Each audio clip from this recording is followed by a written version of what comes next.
The end of an era. The end of an era. A legendary career at a legendary club, and we are all going to respect the Croatian fine wine.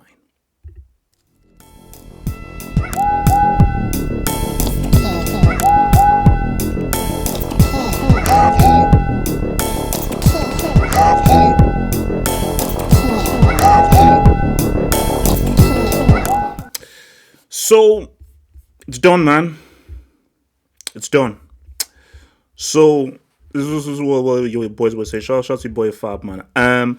Luka Modric planned to continue at Real Madrid. It was his dream to stay, but Real Madrid decided to part ways and open a younger era. I'm going to speak more about that before. Modric always respected the club's decision and lives on great terms as Real Madrid. Final game at the Bernabeu on Saturday. That's going to be emotional. He'll cry. He'll cry. 100% he'll cry. So let's look at the letter that he sent. Let's read let's full letter. So time has come. The time has come. The moment I never wanted to come. I want to expand on that. Because that's very key. But that's football. And in life, everything has a beginning and an end. On Saturday, I'll play my last match at the Santiago Bernabeu. I arrived in 2012 with the desire to wear the shirts of the best team in the world and with the ambition to do big things. But I couldn't imagine what came next. Many people didn't rep him. He didn't start too well. And guys did think that, okay, could he really live up to expectation? Playing at Real Madrid changed my life as a football player and as a person.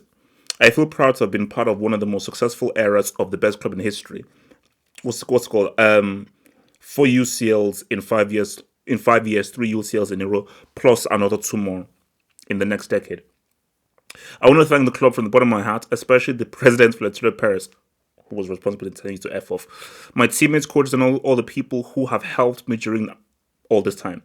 Throughout these years, I've experienced incredible moments, comebacks that seemed impossible, finals, celebrations, and magical nights at the Bernabeu. Yeah, they developed us against Chelsea. We would have won that. Bro.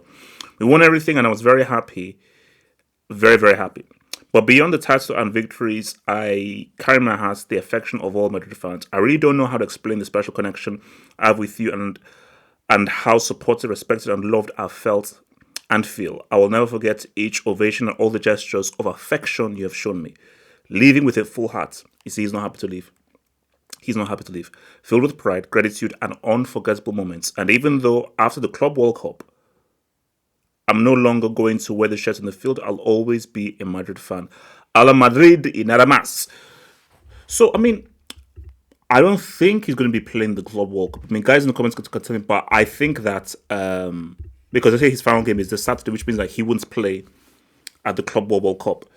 So I don't know whether it's like that's like the final league game. He'll like the Club World Cup is the last time he played for Madrid, or he won't play the Club World Cup. But put that to one side. It's over.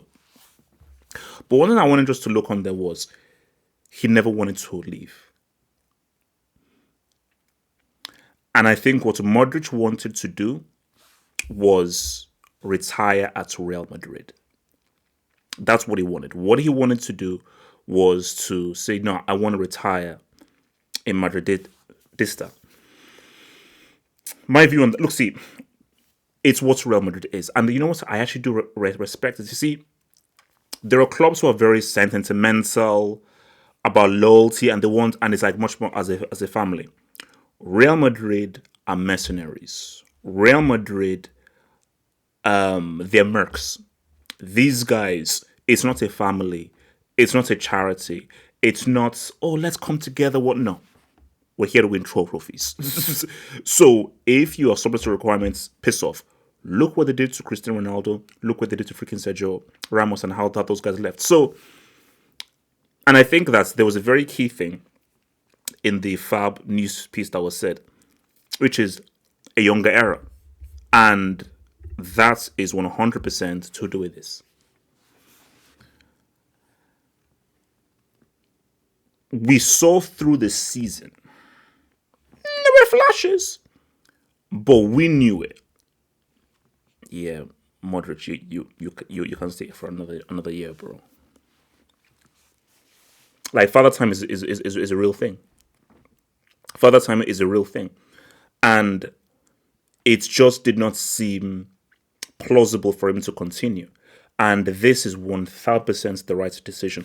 If Real Madrid wants to realistically challenge Barca, need to usher in a younger era, look at Barcelona. Pedri, Yamal, Kubarsi, Alejandro Balde. These are all very young players.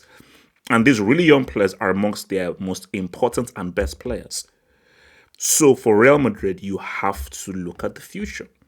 And I think, so this is so obvious now that you need a Toni Kroos replacement and need a Modric replacement. So both Toni Kroos and Modric, who were the two pillars of Real Madrid's dominance in the 2010s and even a bit of the 2020s, like the first half of the 2020s. This now shows that this is a complete renovation that needs to happen, and Xabi Alonso is going to be at the forefront of leading that charge. So look, Modric has to. He wanted to stay, but Modric, you have to be realistic, bro. You're old, bro, and everybody gets old. Everybody gets. Well, no, not me, bro. I'm like, they call me half a button. I never get old. I'm always younger hearts. But most people, they get old.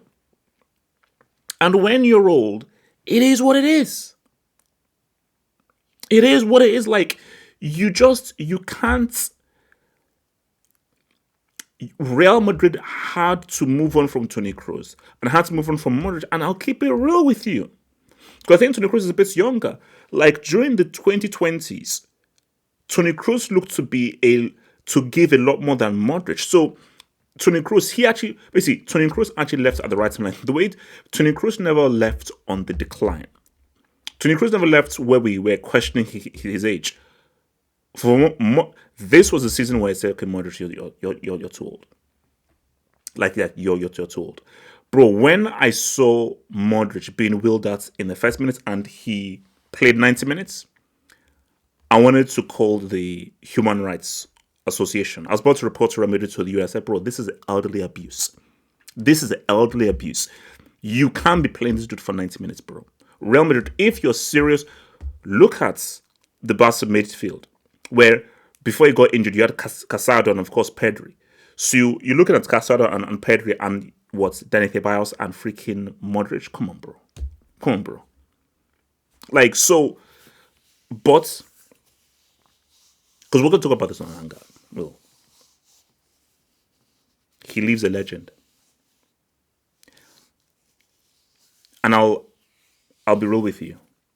See, I'm thinking now, and maybe I'm wrong. So maybe I'm speaking too freely right now, but I'm going to say it because I'm not going to. I'm going to say it. Real Madrid's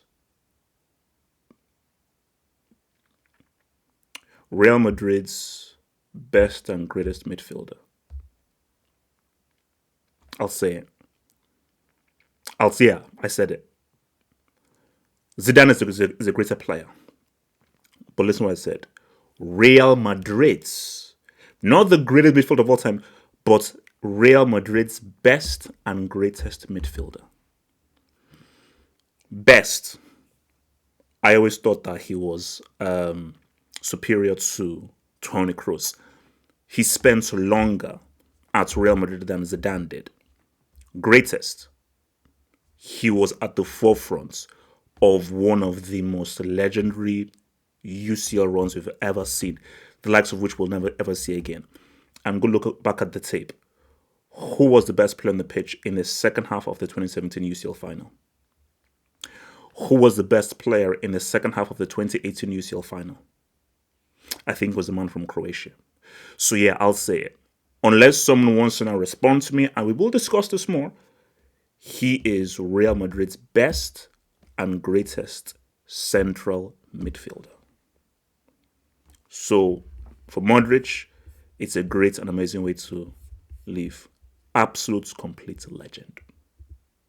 Think about becoming a Football Hut member. If you're a desktop merchant, just click on the join button below, over here. Or If you're a mobile phone merchant, just click on the join button below the video over here and join the true elite content crack addicts. Peace.